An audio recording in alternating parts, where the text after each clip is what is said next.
Good to start. Julie. Yes. Just make this. Yes, you're good. Okay, we're going to start with introductions. Everybody, my name is Brenna Willett. I'm the first assistant with the Public Defender's Office. I am standing in for Rochelle. As you know, I'm not often here, and I will go through the agenda on the meeting. I will be reading a lot and may stumble over some of the words and things that Julia will help me with. So if everybody else can introduce themselves, I think Julia is going to call on people. Yep. Perfect. So first one I see is Allie. Hi, I'm Allie Logan. I'm from the Regional Office of Education. Josh or Dee is usually on here, but I am filling in today. Eric.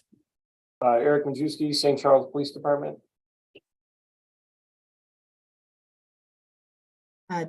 Deborah.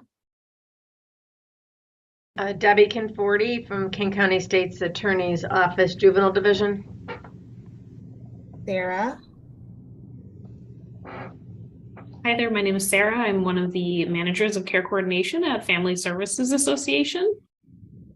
Becky. Hello, everyone. Becky Saylor with Rosecrans Behavioral Health. Mike. Joanne. You're only Mike right now. Mike Doyen, I'm a private attorney on the council on behalf of the Kane County Bar Association. You, Roxana. Roxana Mendez, I'm another manager of care coordination from Family Service Association of Greater Elgin. Latanya. Latanya Hill, Director for Probation. Adam. Good morning, Adam Shower, Dean for Adult and Workforce Education at Waubonsie Community College. Thank you. Martha. I'm Marta Infante with East Aurora School District 131, CBAC and a Student Tracker Program Manager. You, Zach. Good morning. I'm Zach Rose with the National Youth Advocate Program. You and Kristen. Kristen Lorsdorfer with North Aurora Police on here on behalf of the Kane County Juvenile Officer Association. Yeah, all right. Okay, today we're going to begin with a presentation from Illinois Pathways to Success Services. Who's here doing that? Sarah and Roxana. Do you want one of you want screen share? Yes, if you could share it with Roxana. Sure. We'll post our little visual. Perfect. No, I'll just make it. Okay, you should be able to share it now.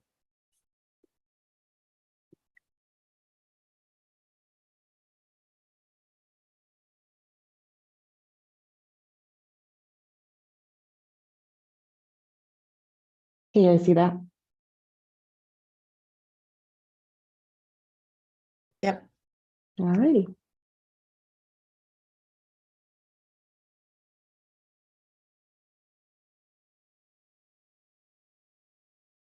Okay, great. I'll start. So yeah, we're Pathways to Success, Care Coordination and Support here at Family Services Association. This program was launched throughout the state of Illinois back in January. And some agencies are still starting up around the whole entire state. But we had the privilege of being able to kind of pilot this back in December, and we've been kind of working through it and figuring out how to carry it on.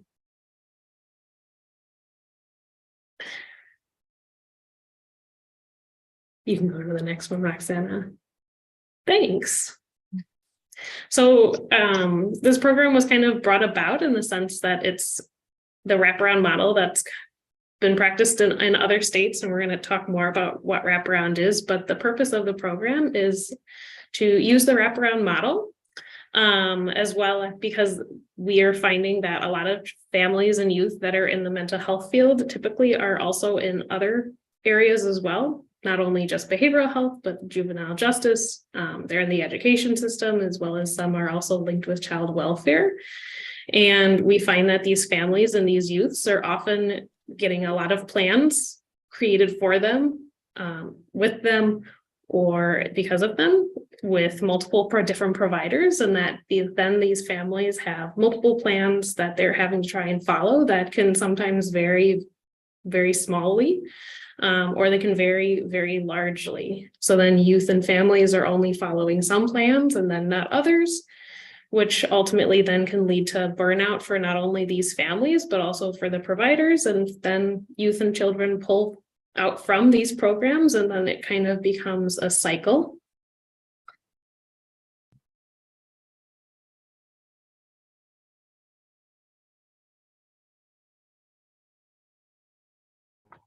Yeah, and so go ahead, Sarah. Oh, you can go for it, Roxana, if you want.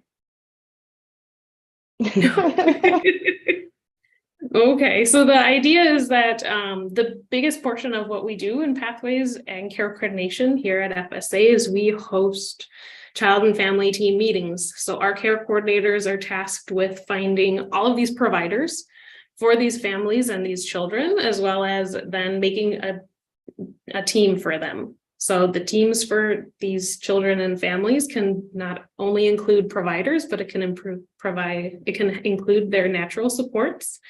So that can be family members, that can be school teachers, it can be coaches, pastors, it can be friends, even if they find their friends are really supportive and their friends can be helpful, as well as wanting to not only just those, but pull in those providers already. So we're working closely with MCOs, the insurance companies to have a care coordinator through the insurance company, as well as wanting to make sure that therapists are involved, any supports like that, and especially kids that are connected with the juvenile justice system as well.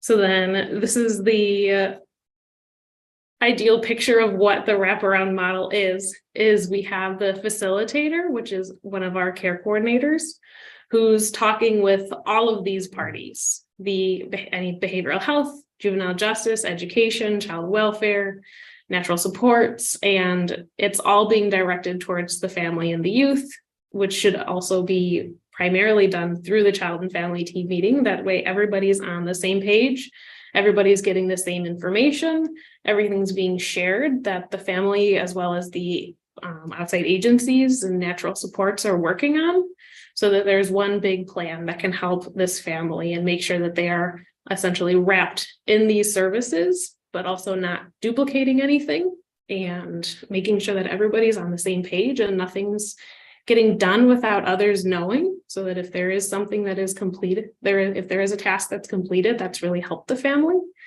then that can be shared as successes, but it can also be making sure that there's everything on the same board.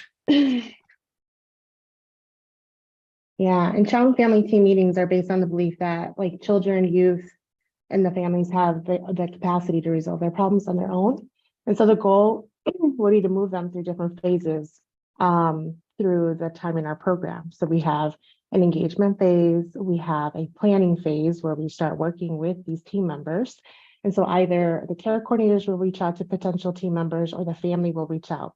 And these people can be, like we talked about, Sarah shared, providers that are already involved, but also anyone they're choosing that might be new. It could be a friend, it could be a neighbor, it could be a pastor from their church, it could be their coach.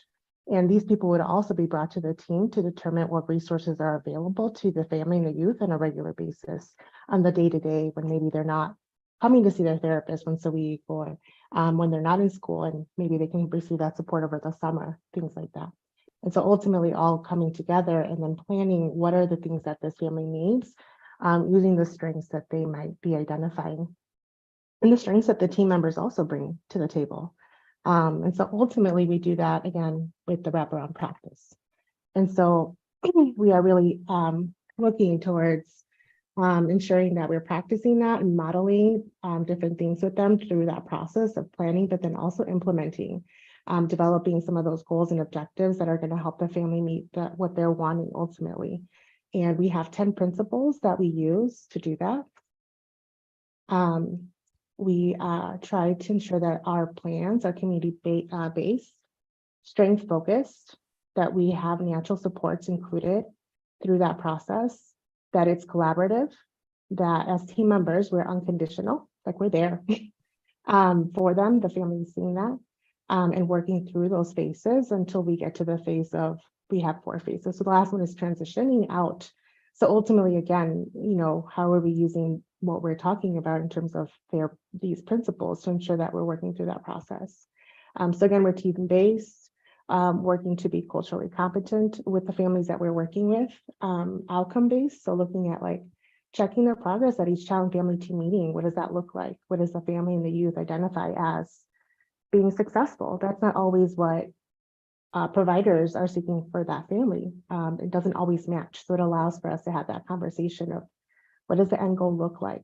What will it look like to be done with therapy? What will it look like to be done with the different services that are currently in place for them? And then it's also individualized. So no child and family team is going to look the same. They're all going to look pretty different.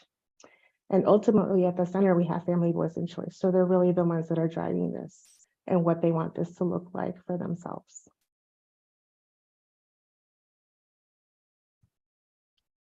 And that's it from us. This is our last thing. So we really do hope that if you hear from our care coordinators, from families that we're working with, that you really do accept. I'm assuming, like, again, we're trying to be community-based, and I'm not fully sure if it sounds like you are all in our communities that we're servicing. So if you are approached about whether you would like to be in a child and family team meeting, we strongly encourage you to choose to do so.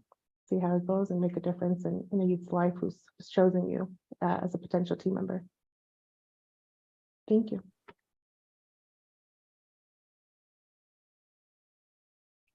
Are there any questions based on presentation? Can I ask just one question?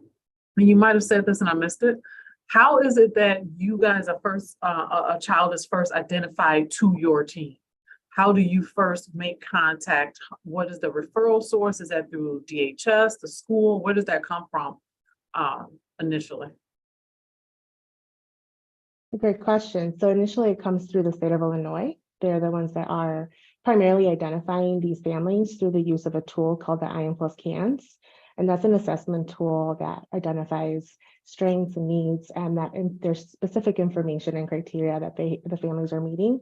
And based on that, every month we are getting clients referred into the program through that way. But there's also a process, I believe, that HFS has set up where if there is a family that would benefit, that can be referred.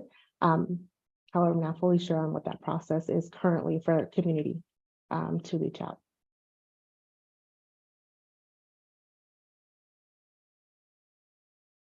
Okay, any other questions?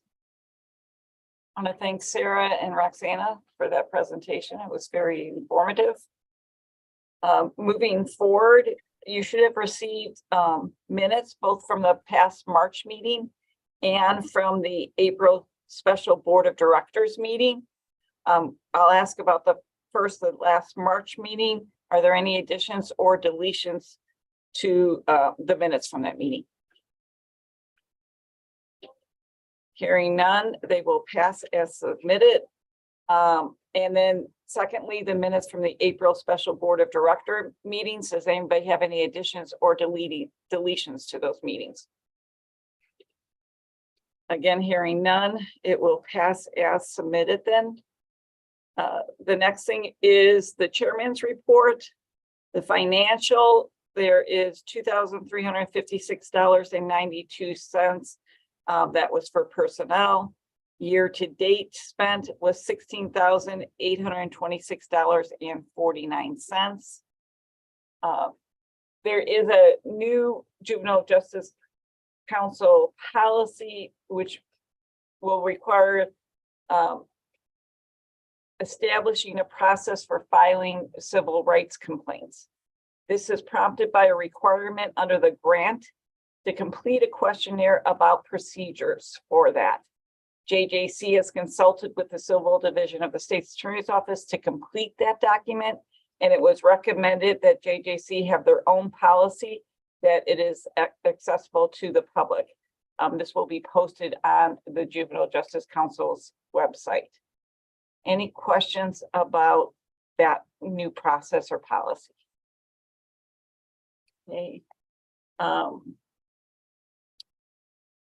And just so everybody knows, the executive director of the Illinois Juvenile Justice Commission grant administrator, Gray Hall, tendered her resignation. So leadership for that is a little bit in a bit of transition. Moving on to old business, the updates on 2022 priorities regarding youth and parents. JJC partnered with Mila Roundy and West Aurora SEAC to host 4 lunch and learn sessions with the West Aurora High School. Mila assisted in developing a structure for the open discussion with students. The purpose was to introduce students to the opportunity to join the Juvenile Justice Council. Lunch was provided to the students. The first 3 of the lunch and learns averaged about 15 students, while the last one had 2. Members of the board of directors participated in those discussions.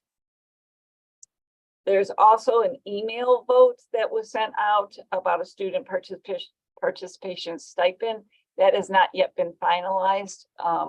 So that will be discussed at a later date. Regarding restorative practices, Julia has been working with U46 to schedule some 2-day fundamentals of restorative practices training sessions. Moving on to the updates on the 2023 priorities. The first item is symposium planning. The JJC has finalized plans to host a 2-part presentation series. Flyer will be distributed. The presentations will be on May 24th and May 25th from 12 to 1 each day. Sorry, Brenda, can I correct that? It's May 23rd and May 24th. Sorry, everybody. That's okay. So May 23rd and May 24th from 12 to 1 each day. Spanish translation will be available for each session. CEU and CPDU will also be made available to those who participate. Anybody got any questions or any comments on anything, please interrupt me. Regarding the JJC restructure work group, the work group is monitoring the formation of the newest work group, coming together to explore the station adjustment process and develop a universal form that can be used throughout the county. It's determined that it will help keep the focus on something tangible by separating it into its own work group. And the station adjustment work group met for the first time last week to discuss the scope of that work group. They are pursuing support from necessary stakeholders to develop a form that can be used universally by departments across the county to offer youth station adjustments as a diversity opportunity. As the form is developed, training needs will also be considered. If you aren't interested in working with either of those work groups, the restructure work group or the station adjustment work group, please let Julia know. The next section is racial and ethnic disparities. The R/ED team continued discussion to narrow in efforts, considered looking at outcomes as another strategy, but this can get difficult. After reviewing the referrals and noticing a significant decline in the referrals from EPD, proposed reaching out to EPD about their efforts at the arrest decision point to divert cases, respond to cases prior to making a referral to court services. They are exploring that this may also have implications for the new station adjustment work group as well.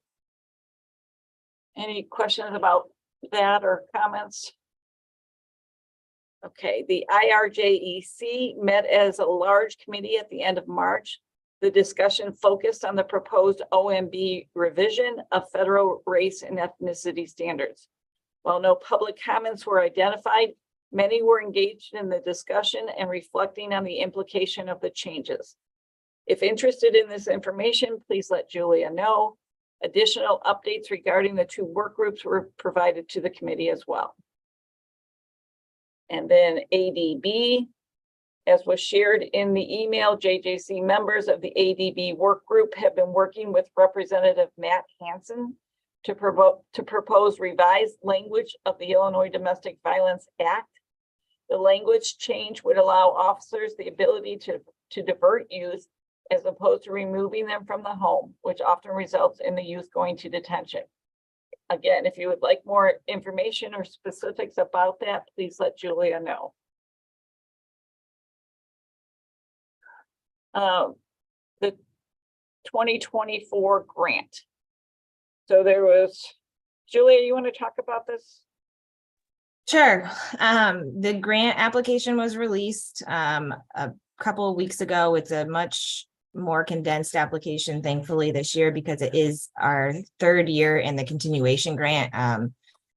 Our grant cycle is 3 years. So we are seeking the same amount of funding that we have in the previous 2 years. It's about $59,000.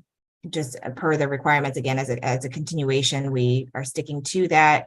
As far as our priorities go, we're going to continue with the same priorities, focusing, of course, on RED, youth involvement. We'll continue with restorative practices and, fulfilling some of the training requests that are out there.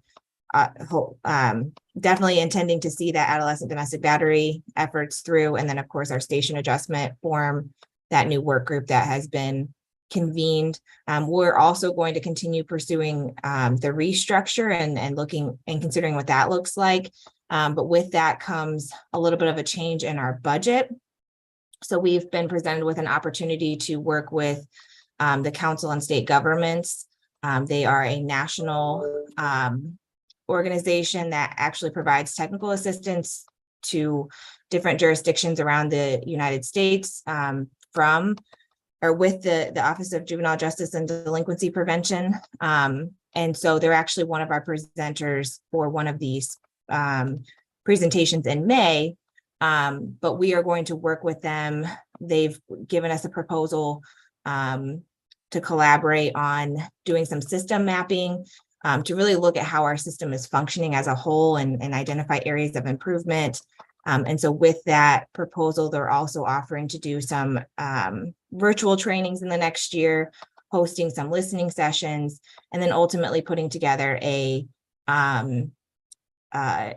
memo or an action plan that can help, that can identify the areas of improvement and then help us, kind of think about what steps we want to take going forward. So it's an initial or preliminary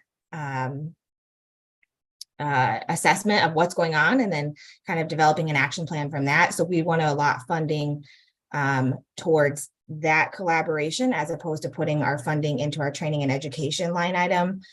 Historically, we've not spent our training and education line item, the money we put in there. So we feel like this is a better use of funds.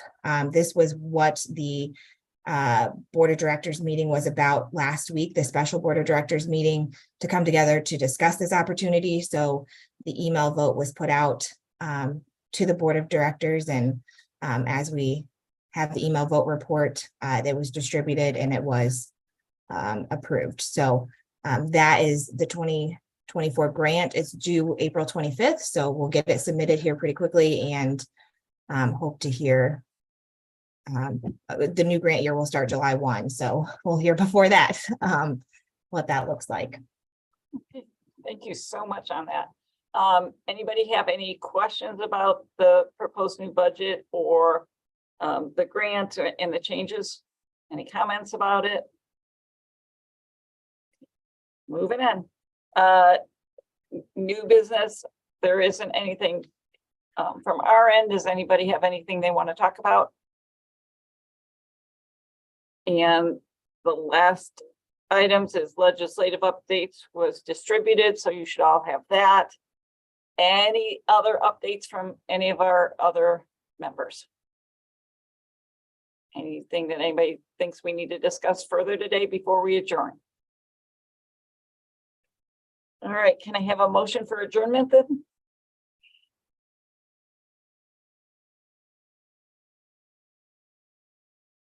Motion to adjourn. Thank you. Second. I'll second.